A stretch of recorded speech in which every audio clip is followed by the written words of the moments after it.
Why'd you do that? Do what? Whatever you're going to say next might be a big departure from the truth.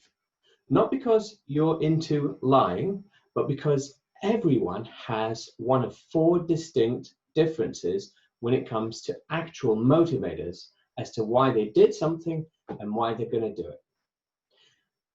Welcome to Weekly Marketing Thoughts with CTG Intelligence, your weekly look at marketing, PR, business development for your business and your career.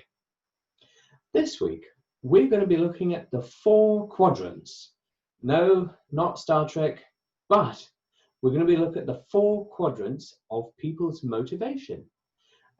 If you draw yourself a circle and you divide it into 4 quadrants, picture people who are in a leadership position, people who are in a supporting position, people who are in a marketing position with numbers and figures, and people who are in a sales position. No, of course, everybody can delve into neurolinguistic programming and something a little more in-depth, but this is a basic look at those features. But before we get into it, please hit that thumbs up button below and subscribe so more people can see content just like this. We've all been there. We've talked to an organization, or at least we thought we talked to a decision maker, but they didn't understand what we were trying to do. Or we showed exact value which would transform a business, but nothing happened. Is it because we haven't actually addressed the motivating factors for that individual? For example, imagine your solution cuts costs by 50%, but the person is motivated by adding costs or building a little empire for themselves. All right, that's taking things a little bit too far, but you get the picture. What people are doing may be different to what you assume a business or an organization is aiming for. So right now, if you can get out a pen, draw yourself a circle and divide it into 4 quadrants. No, I'm not talking Star Trek quadrants, much as I'd like to. What I'd like to do is, if you can divide it into leadership, sales, operations or supportive functions, and marketing, finance, or anything that has to deal with numbers. So first of all, if you look at sales, if you try to use the wrong motivating factors with sales, you might be off to a bad start. So obviously they're into targets pretty big. They have a private life, no doubt, but at work, they are motivated by targets, money, commission, perhaps even daily targets, and doesn't matter if they've done well. One day, the next day is a brand new day for targets. So they're constantly under pressure. So if you went to somebody in a sales position and you tried to show them the new creativity function of a new platform, I mean, sure, they'd be interested, but in a business context, maybe that's not for them. If you went to operations and you suddenly try to tie them down with all sorts of sales figures, first of all, they wouldn't really like it because they're not in sales, but they're much more attuned to process and procedure, and you need to be able to reward them for those metrics and not someone else's.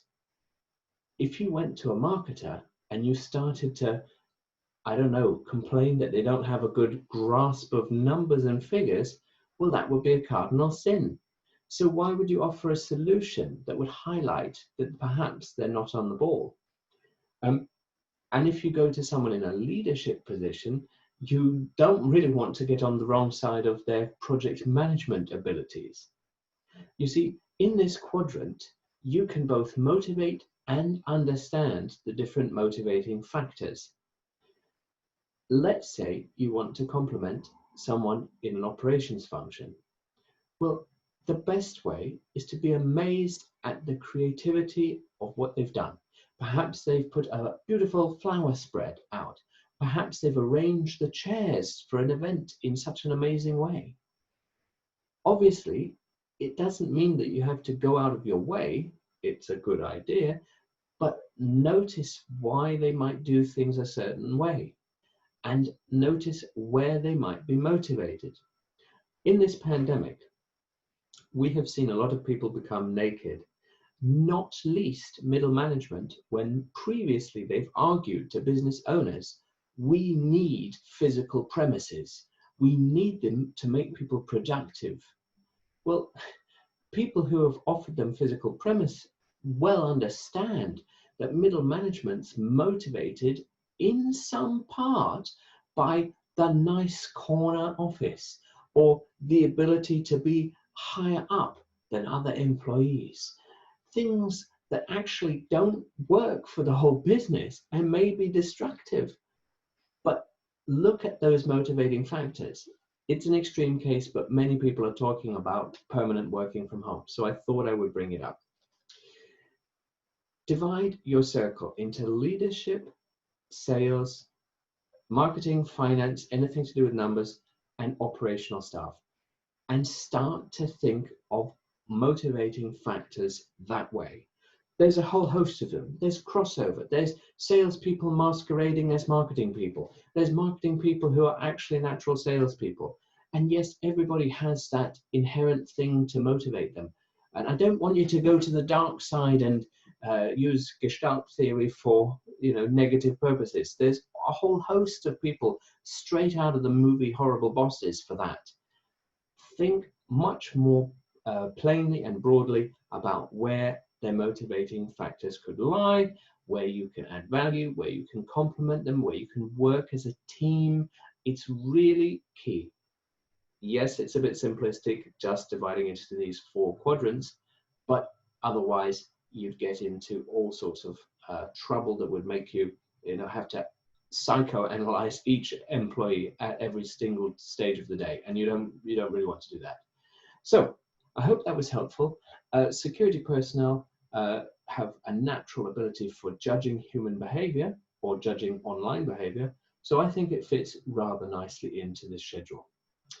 Please hit that thumbs up button below and subscribe for more content just like this, and I look forward to seeing you next week.